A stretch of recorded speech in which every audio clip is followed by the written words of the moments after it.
Jadi hak inilah yang iblis, yang Dajjal nak war-warkan, Dajjal nak bawa. Suatu hari Iran akan diserang oleh Israel dan Amerika, dan nanti Arab Saudi bisa dipastikan akan membela Israel. Pertanyaannya untuk Indonesia, Indonesia membela mana? Israel itu juga melakukan provokasi-provokasi yang luar biasa di Arab Saudi. Inilah yang dia pelari dengan benda-benda kesenangan tadi. Bila Nabi sebut bab pakaian, kalis fashion diperkenalkan. Hang hari ni tudung kok ni, tudung terbalik, tudung tunggang, tudung ni macam-macam. Hak tu duk naik.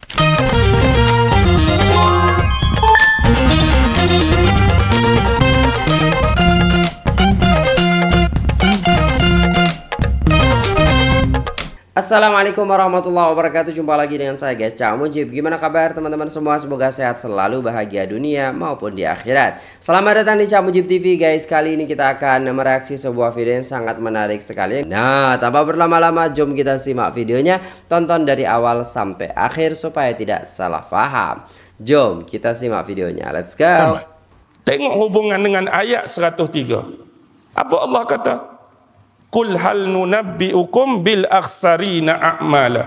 Adakah kami tak pernah cerita kepada kamu tentang amalan-amalan yang akan merugikan kamu? Benda-benda yang kamu duk cari yang dipertontonkan oleh Dajjal tu benda-benda yang menjauhkan kamu dengan Allah dan amalan soleh. Ingat tak satu kisah hadis yang diriwayatkan oleh Sayyidina Ali? Dalam tu ada sahabat Mus'ab bin Umair. Antara yang Nabi sebut 3 benda yang Nabi bimbang berlaku pada umat akhir zaman. Yang Nabi bimbang ialah pada waktu pagi kamu dalam keadaan berpakaian yang lain, bila waktu petang kamu dalam keadaan berpakaian yang lain. Pagi baju lain, petang baju lain. Pertama. Yang kedua, bila kamu makan sesuatu makanan, bila dihidangkan satu-satu makanan, tak dang habis lagi makan ni, datang hidangan kedua. Baru nak makan hak nombor 2, tak dang habis lagi, mari hidangan ketiga. Lauk pauk zaman kamu penuh dengan kemewahan. InsyaAllah tak kebulu. Yang ketiga, Nabi kata kamu akan menghias rumah-rumah kamu sebagaimana orang-orang memasang kelambu pada Kaabah. Baik, 3 benda. 3 benda ni adalah kewajipan dalam hidup seseorang, bukan keperluan. Hari ni kereta tak wajib, perlu saja. Tak ada kereta pun tak apa. Tapi hak Nabi sebut, hak Nabi bimbang ni benda wajib. Pakaian, makanan dan tempat tinggal. Tengok betul-betul clue bagi. Tengok pasal pakaian. Satu masa Nabi kata kamu pagi-pagi pakaian lain, petang pakaian lain. Betul. Lah ni kita nak pergi kerja, hang uniform hang, aku uniform aku. Hang jaket hang, aku jaket aku. Balik kerja, bila waktu tengah hari kita mandi, agak-agak pakai uniform tu lagi ke baju lain dah?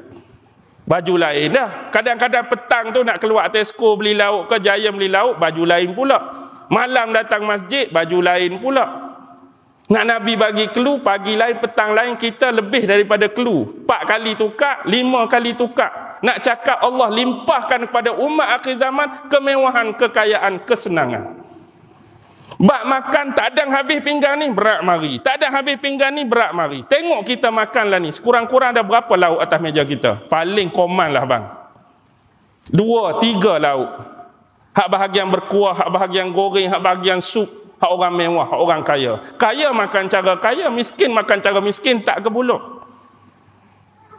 Lepas tu yang ketiga, kamu akan hias rumah kamu. Macamlah orang-orang sedang meletakkan kelambu Kaabah pada Kaabah. Dia hias rumah dia macam-macam. Benda ni benda kewajipan. Hari ni bab pakaian. Kalau tak ada pakaian, kita bertelanjang. Kena ada pakaian, benda wajib. Kita hari ni makan minum. Kalau tak makan tak minum, kita mati, benda wajib. Kita hari ni perlu rumah, tempat tinggal. Senang nak berehat, senang nak tukar pakaian, senang nak bersama ahli keluarga, isteri dan anak-anak. Tak kira lah hak kita mampu ataupun sewa. Benda tu semua wajib. Jadi kata sahabat apa? Kalau demikianlah berlaku pada zaman kami, alangkah baiknya. Pada waktu tu kami tak perlu lagi fikir pasal nak cari rezeki sebab semua dah melimpah ruah. Kami hanya berfikir nak buat amal ibadat saja. Tengok clue. Weh, kalaulah baju tu boleh tukar Rasulullah, makan pun tak ada sabih hak ni mari hak ni, rumah pun mewah perkakah dalam dia, kami tak perlu fikir dah nak cari rezeki. Hak kami fikir bila semua mudah, kami nak buat amalan. Nabi kata tidak, keadaan kamu hari ni lebih baik daripada keadaan di masa yang aku sebutkan tu. Betul atau tidak Nabi kata ni? Sahabat dulu pakaian selai, pakaian dua lai, tahajud tak tinggal. Kita hari ni pakaian 5 almari, lepas ke tak tahajud 2 rakaat? Lepas ke tak? Pakaian 5 almari, tahajud 2 rakaat, tak lepas. Makanan 14 jenis, duha 2 rakaat, tak lepas. Rumah macam-macam ada dah, panas aircon. Nak makan ada lauk, nak minum ada jus, nak basuh ada mesin basuh, nak tengok hiburan TV ada. Semayang sunat agak-agak 4 rakaat lepas ke tak? Tak lepas. Mana kata janji-janji tadi kalau semua senang kami nak buat amal? Bohong. Tak ada pun. Inilah yang dia pelari dengan benda-benda kesenangan tadi. Bila Nabi sebut bab pakaian, kalis fashion diperkenalkan. Hang hari ni tudung kok ni, tudung terbalik, tudung tunggang, tudung ni macam-macam. Hak tu duk naik. Semayangnya kadang-kadang tinggal, puasanya tak puasa. Duk lebih-lebih pada tudung. Bak makan begitu juga. Mana tempat saja? Tanya. Ustaz, mana tempat kalau balik pulau ni makanan sedap? Kita cakap dia pergi. Mana pula di seberang perai makanan sedap pi? Mana pula ni? Makanan sedap saja nak pi. Pernah tak orang tanya, mana masjid tempat hak ustaz sedap ceramah? Mana masjid tempat sedap ustaz kuliah? Mana banyak dengan tanya bak makan ke ustaz kuliah? Banyak bab makan. Kita lebih pada makan-makan. Makan-makan yang jasadiah. Tetapi yang rohaniah lama dah tak makan. Kesian kat dia. Imam Nawawi syarah hadis ni. Di akhir zaman umat-umat akan lebihkan pada makanan jasadiah dia, makanan fizikal dan kulit dia. Tapi mereka mengabaikan makanan hak dalam. Hak ni lama dah mati. Hak ni lama dah stroke. Hak ni lama dah kejang. Tak ada siapa hirau. Tapi dia lebih-lebihkan nak bagi kenyang, nak bagi hilang segala stres pada yang berbentuk fizikal. Lepas tu begitu juga dengan rumah. Dengan rumah ni kadang-kadang berlawan. Kak senah sebelah rumah 70 inci, bini kita pula sakit kepala. Bang, 70 tu. Tak apa, petang ni seng heng 82. Kak senah pun, aku dapat kutu bulan depan dia 82, 90 lah. 90, hak ni pula demam, hak tu 100 hak ni. Dia duk badi benda-benda lagu tu. Kawan ni beli sofa, kawan ni masuk hospital. Kawan ni beli mesin basuh besar, kawan tu masuk ICU. Jenis di sini tak puas hati ni. Dia duk berlumba apa? Berlumba pasal ni. Kalau berlumba pasal nak pergi masjid, berlumba pasal banyak ilmu, tak ada. Jadi hak ni lah yang iblis, yang dajjal nak war-warkan, dajjal nak bawa. Kekerasan yang kita maksudkan ini bisa berasal dari kekeliruan atau kebodohan atau kejumutan kita sendiri, bisa juga berasal dari hasutan-hasutan dari luar. Saya mohon maaf saja, misalnya bom Bali, bentrok yang parah di Ambon, di Poso, itu pasti tidak berasal dari kita sendiri, itu berasal dari luar. Satu, temanya pasti karena Indonesia ini jangan dibikin tenang. Kalau Indonesia sampai tenang, maka Indonesia akan sangat kuat, maka Indonesia harus selalu dibikin pecah belah. Nomor 2, yang paling gampang membikin Indonesia pecah belah adalah memprovokasi pertarungan atau adu domba antara umat Islam dengan non-Islam, atau umat Islam melawan umat Islam sendiri. Misalnya tadi saya waktu di kantor takmir saya mengatakan mohon maaf kalau saya salah. Israel itu juga melakukan provokasi-provokasi yang luar biasa di Arab Saudi dengan meningkatkan faham-faham yang kemudian menguasai Masjid Nabawi maupun Masjidil Haram, yang tujuannya sederhana, yaitu memutus hubungan batin antara umat Islam dengan hatinya Rasulullah SAW.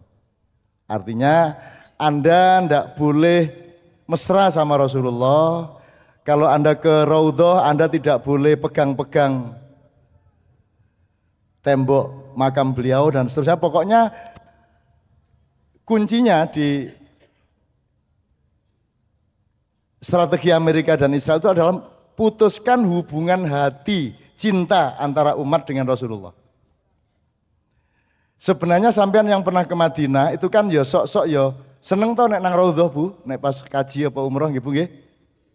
Terus sampai sana ya pengen delok minimum ya, syukur iso nyekel-nyekel pager-pagere apa temboke. Kuwi bid'ah napa mboten? Di sana kalau ketahuan itu selalu disebut bid'ah, selalu disebut haram dan kafir oleh askar-askar. Wong saiki iki bojo ning omah kene lunga tugas semingguwe nggo kathoke kok. Terus nanti atau paling tidak bajunya istri kita bawa tugas Pak. Terus nanti kalau malam-malam habis tugas bajunya istri kita cium-cium. Apakah haram ini? Haram enggak ini? Kenapa? Karena yang kita cium bukan kainnya. Yang kita cium adalah cinta kita bersama, kan begitu? Sampeyan mencium Hajar Aswad itu sing kok ambung ki watune apa nih? Kan bukan Hajar Aswadnya yang kita cium. Nomor satu karena kita ingin melakukan yang Rasulullah lakukan. Nomor dua itu simbol dari kita mencintai Allah dan Rasulullah. Gitu ya. Jadi kita makanya selawatan itu kan sebenarnya membangun cinta dan hubungan batin dengan Rasulullah. Meskipun bentuk selawatan tidak harus kayak Kiai Kanjeng ini, ora ono Kiai Kanjeng ya ora apa-apa ning dunya iki gitu ya Bapak sekalian ya. Nah, jadi tingkat provokasinya dari adu domba fisik sampai psikologi dan batin seperti itu. Dan ini serius. Suatu hari Iran akan diserang oleh Israel dan Amerika dan nanti Arab Saudi bisa dipastikan akan membela Israel. Pertanyaannya untuk Indonesia membela mana? Membela Iran apa membela Israel? Kan kini mesti kerengan dewe Pak. Separuh membela Iran, separuh membela Israel utawa ora mbela sapa-sapa wong ya ora mudeng gitu. Oke, itu yang dimaksud beliau tadi mudah-mudahan adalah Klaten harus antisipatif terhadap provokasi dari luar maupun dari kebodohan dari dalam. Jadi kita suka ngafir-ngafirin orang, itu juga harus kita ajak bicara Pak. Seseorang bertanya, bagaimana amanah itu disia-siakan? Beliau menjawab, ketika suatu urusan diserahkan kepada orang yang bukan ahlinya, maka tunggulah kiamat. Bukhari. Rasulullah Shallallahu Alaihi Wasallam bersabda, ketika engkau melihat orang-orang yang tidak beralas kaki, miskin, dan penggembala kambing berlomba-lomba membangun gedung-gedung yang tinggi. Muslim. Rasulullah Shallallahu Alaihi Wasallam bersabda dalam haditsnya, sesungguhnya di antara tanda-tanda kiamat adalah diangkatnya ilmu, tersebarnya kebodohan, diminumnya khamar, dan munculnya perzinahan. Bukhari dan Muslim. Rasulullah Shallallahu Alaihi Wasallam bersabda, jika amanah disia-siakan, maka tunggulah kiamat.